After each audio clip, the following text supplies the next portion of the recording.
bendiga. Con ustedes el pastor Antonio Pérez y vamos a tratar hoy en este vídeo la correcta exégesis del versículo 25 del capítulo 21 del Evangelio según San Juan.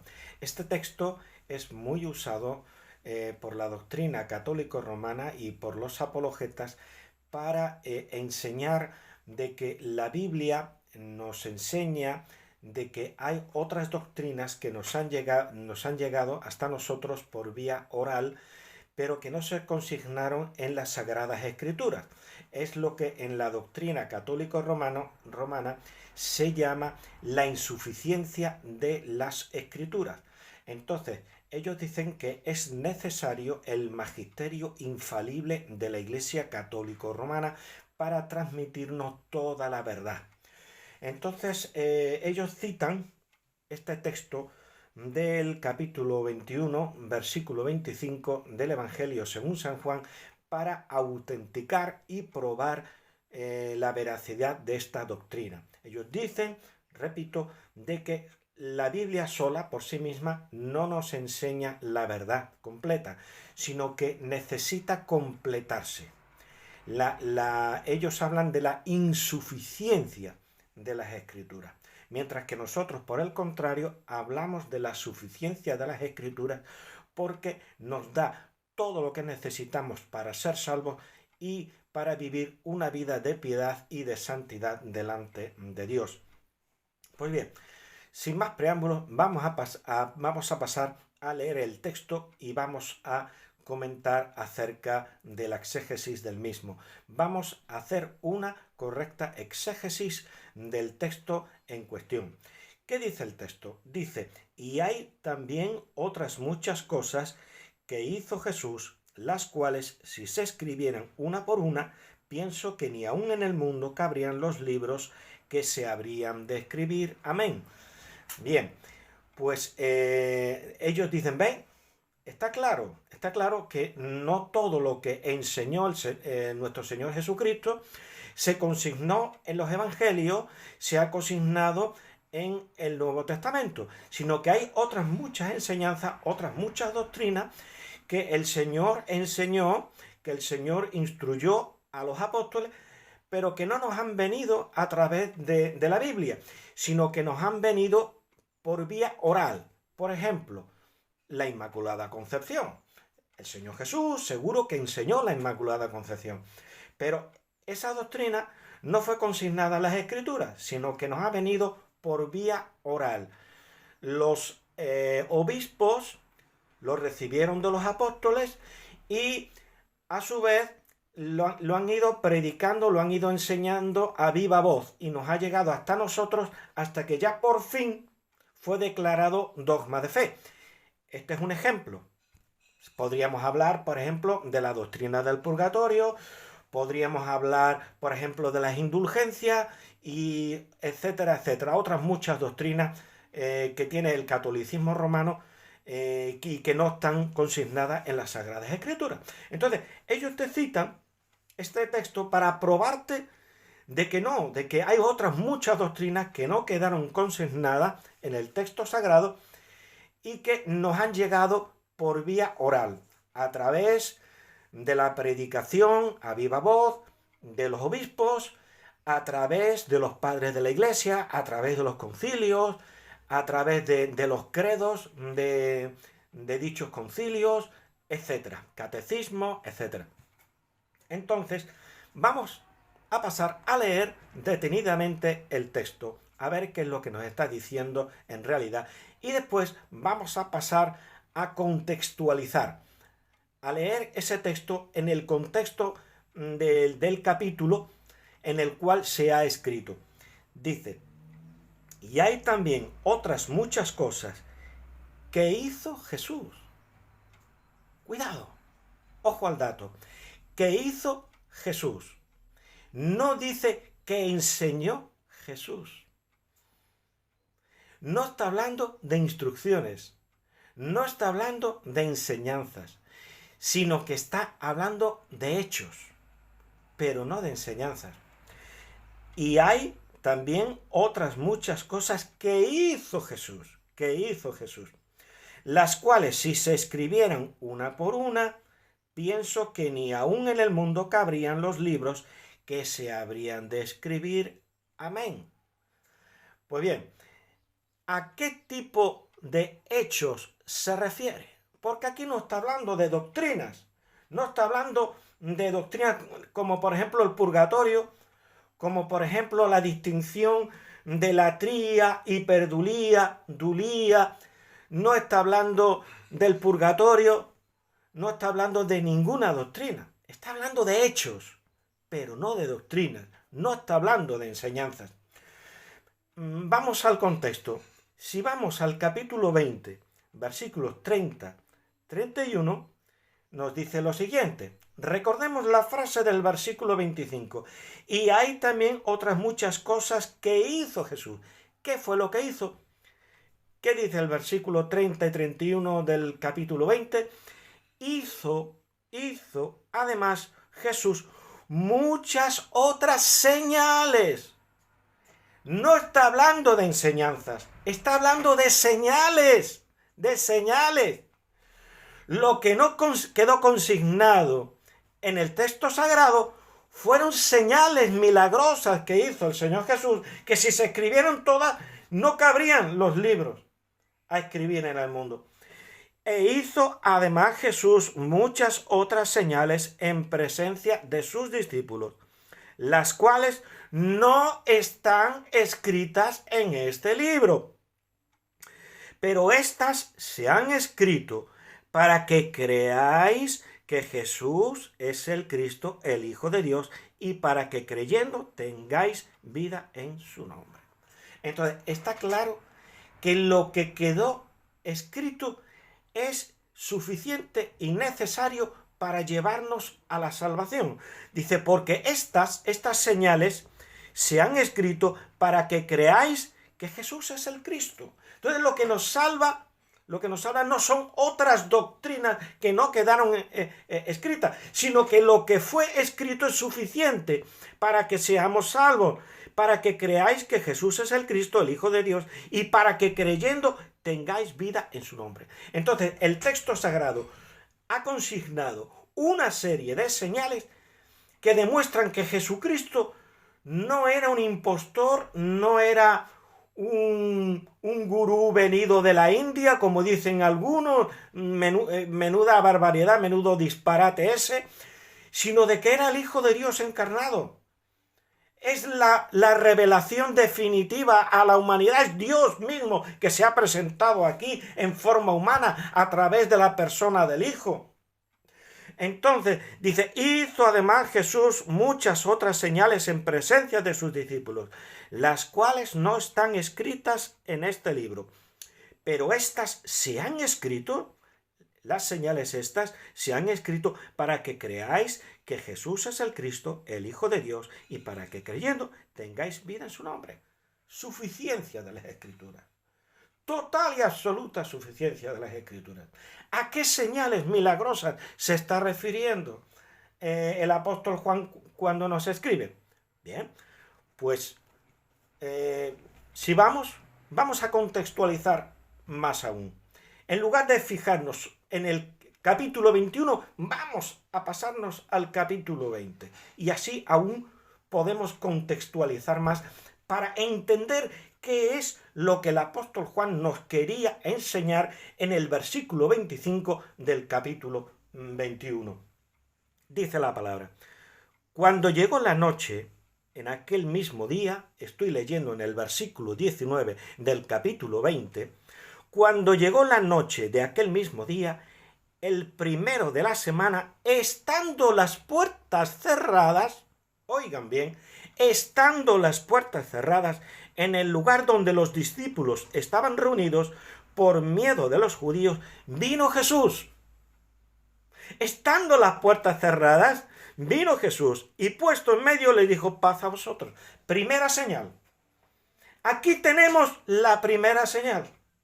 Porque nos dice, hizo además Jesús muchas otras señales en presencia de sus discípulos, las cuales no están escritas en este libro. Pero vamos a ver qué señales son las que hizo el Señor Jesús y que fueron escritas. Primera señal, el Señor, estando los discípulos encerrados, con las puertas cerradas, traspasó las puertas. Pasó a través de las puertas de manera milagrosa. ¿Por qué? Porque tenía un cuerpo glorificado. Tenía un cuerpo glorificado. Y entonces pasó a través de las puertas, estando las mismas cerradas. Entonces, estando las puertas cerradas, vino Jesús y puesto en medio les dijo: paz a vosotros. Primera señal. Vamos a seguir leyendo. Y cuando les hubo dicho esto, les mostró las manos y el costado, y los discípulos se regocijaron viendo al Señor. Les mostró las manos y el costado, traspasados. ¿Qué es lo que estaba autenticando con estas señales nuestro Señor Jesucristo? Que había resucitado. La resurrección. Aquí tenemos la segunda señal. Sigamos leyendo. Entonces Jesús les dijo otra vez: paz a vosotros. Como me envió el Padre, así también yo os envío. Y habiendo dicho esto, sopló y les dijo: recibid el Espíritu Santo. Otra señal milagrosa. Les dio el Espíritu Santo. Y con ese Espíritu Santo es como podemos entender las Sagradas Escrituras. Y con ese Espíritu Santo tenemos poder para santificarnos. Entonces, el bautismo en Espíritu Santo ocurrió el día de Pentecostés. Pero ya el Espíritu Santo ya había sido entregado por el Señor Jesús cuando resucitado se presentó en el lugar en el cual estaban reunidos con las puertas cerradas. Y habiendo dicho esto, sopló y les dijo: recibid el Espíritu Santo. Vemos aquí la tercera señal. Seguimos leyendo. A quienes remitiereis los pecados les son remitidos, y a quienes se los retuviereis les son retenidos. Esto es la gran comisión escrita de manera teológica.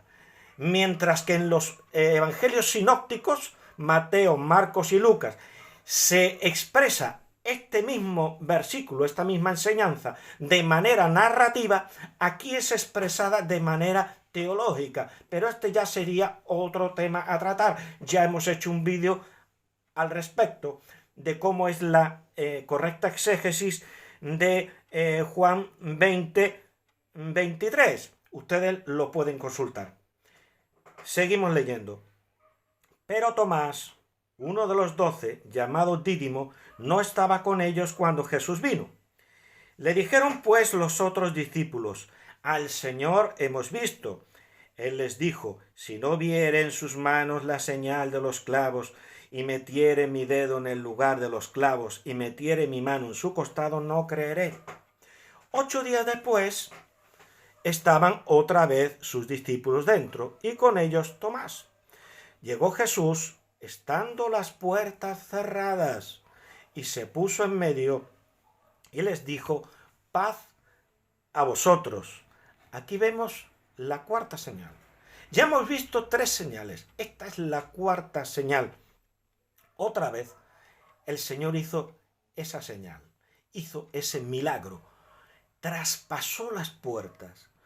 Traspasó las puertas o traspasó las paredes de piedra y de concreto en la cual ellos estaban reunidos en esa estancia, ¿verdad? Entonces traspasó las paredes y se puso en medio de ellos. Llegó Jesús estando las puertas cerradas y se puso en medio y les dijo: paz a vosotros. Aquí vemos la cuarta señal. Luego dijo a Tomás: pon aquí tu dedo y mira mis manos, y acerca tu mano y métela en mi costado, y no seas incrédulo sino creyente. Aquí incluso podemos ver una quinta señal, porque el Señor Jesús, con su omnisciencia, nadie le había dicho: oye, mira que Tomás dice esto de ti, que si no metes su dedo en tu costado y no ve las llagas en tu mano, que no va a creer en ti si no mete su dedo en tus llagas. Nadie le había dicho eso. Sin embargo, el Señor lo sabía. ¿Por qué? Porque Él es Dios. y Él es omnisciente, y Él es omnipresente, y está en todos lados, en su divinidad. Y es omnisciente porque lo sabe todo, porque eso significa omnisciencia, que tiene todo saber, Él lo sabe todo, el pasado, el presente, el futuro. Todo lo sabe nuestro Señor Jesucristo. Él es el que escudriña la mente y el corazón, igual que su Padre. Entonces, aquí vemos una quinta señal. Entonces Tomás respondió y le dijo, Señor mío y Dios mío. Reconoció la omnisciencia de nuestro Señor Jesucristo, porque esa capacidad de omnisciencia solamente la puede tener Dios.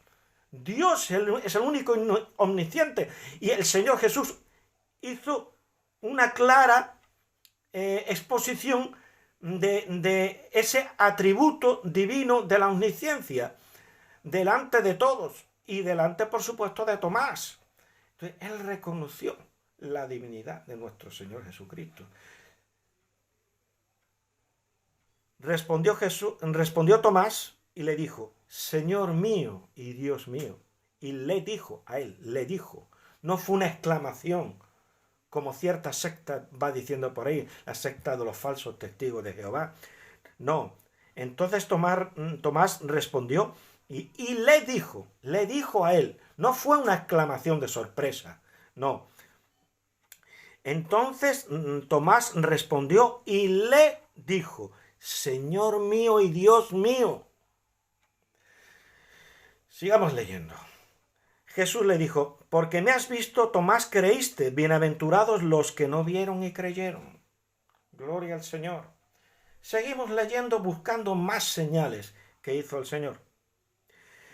Hizo además otras muchas señales en presencia de sus discípulos, las cuales no están escritas en este libro. Aún hizo muchas más señales. Aún hizo muchas más. Seguimos leyendo. Después de esto Jesús se manifestó otra vez a sus discípulos junto al mar de Galilea y junto al mar de Tiberias, y se manifestó de esta manera. Estaban juntos Simón, Pedro, Tomás, llamado Dídimo, Natanael, el de Caná de Galilea, los hijos de Zebedeo y otros 2 de sus discípulos. Simón Pedro les dijo, voy a pescar. Ellos le dijeron, vamos nosotros también contigo. Fueron y entraron en una barca, y aquella noche no pescaron nada. Cuando ya iba amaneciendo, se presentó Jesús en la playa, mas los discípulos no sabían que era Jesús. Y les dijo, hijitos, ¿tenéis algo de comer? Le respondieron, no. Él les dijo, echad la red a la derecha de la barca y hallaréis. Entonces la echaron y ya no la podían sacar por la gran cantidad de peces. Aquí vemos la sexta señal. Una sexta señal vemos aquí. Entonces, aquel discípulo a quien Jesús amaba dijo a Pedro, es el Señor. Simón Pedro, cuando oyó que era el Señor, se ciñó la ropa porque se había despojado de ella y se echó al mar. Y los otros discípulos vinieron con la barca, arrastrando la red de peces, pues no distaban de tierra, sino como 200 codos. Al descender a tierra, vieron brasas puestas y un pez encima de ellas y pan. Jesús les dijo, traed de los peces que acabáis de pescar. Subió Simón Pedro y sacó la red a tierra llena de grandes peces, 153, y aún siendo tantos, la red no se rompió. ¿Y por qué no se rompió? Porque el poder de Dios estaba actuando, haciendo que esa red no se quebrara, no se rompiera. Entonces vemos aquí una séptima señal. Una séptima señal. Jesús les dijo, venid, comed, y ninguno de los discípulos se atrevía a preguntarle, ¿tú quién eres? Sabiendo que era el Señor. Vino pues Jesús y tomó el pan y les dio, y asimismo del pescado. Esta era la tercera vez que Jesús se manifestaba a sus discípulos después de haber resucitado de los muertos. Entonces, ¿qué es lo que nos quiere decir el versículo 25? del capítulo 21 y hay también otras muchas cosas que hizo Jesús. No dice, y hay también otras muchas enseñanzas que transmitió Jesús, que enseñó Jesús a los apóstoles. No dice eso. Y hay también otras muchas cosas que hizo Jesús. ¿Qué hizo? No que enseñó. ¿Qué cosas? Señales milagrosas. Las cuales si se escribieran una por una, pienso que ni aún en el mundo cabrían los libros que se habrían de escribir. Amén. Y amén decimos todos nosotros los cristianos evangélicos. No nos dejemos engañar. La revelación, toda la revelación ha sido transmitida en el Nuevo Testamento. Está claro. Con las señales que autentican de que nuestro Señor Jesucristo era el Hijo de Dios. No necesitamos más. Con Cristo estamos completos. No necesitamos la intercesión de María. No necesitamos la intercesión de los santos. No necesitamos la intercesión de los ángeles. Cristo es el único mediador entre Dios y los hombres. Acercaos al trono de la gracia para hallar ayuda y socorro en todo momento. Para el oportuno socorro, dice el libro de Hebreos. Entonces, la palabra de Dios es clara. Si vamos al contexto, el supuesto texto que estaba refutando la doctrina cristiana evangélica de la suficiencia de las Escrituras se derrumba por completo. Un texto fuera de su contexto es un pretexto. Cuando a usted, hermano querido en la fe, le venga un católico romano con un texto para refutar nuestra doctrina, que es la doctrina de la palabra de Dios, porque no es nuestra doctrina, es su doctrina, la doctrina de Dios, la que nosotros defendemos y la que nosotros creemos, vaya usted inmediatamente al contexto. Si usted va al contexto y estudia detenidamente ese texto en su contexto, se dará cuenta de que todo queda en neblina. Algo que parecía un argumento de peso, al final se disuelve completamente como si fuera neblina vaporosa, sin quedar nada. ¿Dónde está la argumentación, el gran argumento en contra de la doctrina sana, de la sana doctrina de la suficiencia de las Escrituras? Nada, ha quedado en nada. Si estudiamos el contexto en el cual está insertado dicho texto. Que el Señor les bendiga. Espero haberles ayudado. Con ustedes, el pastor Antonio Pérez.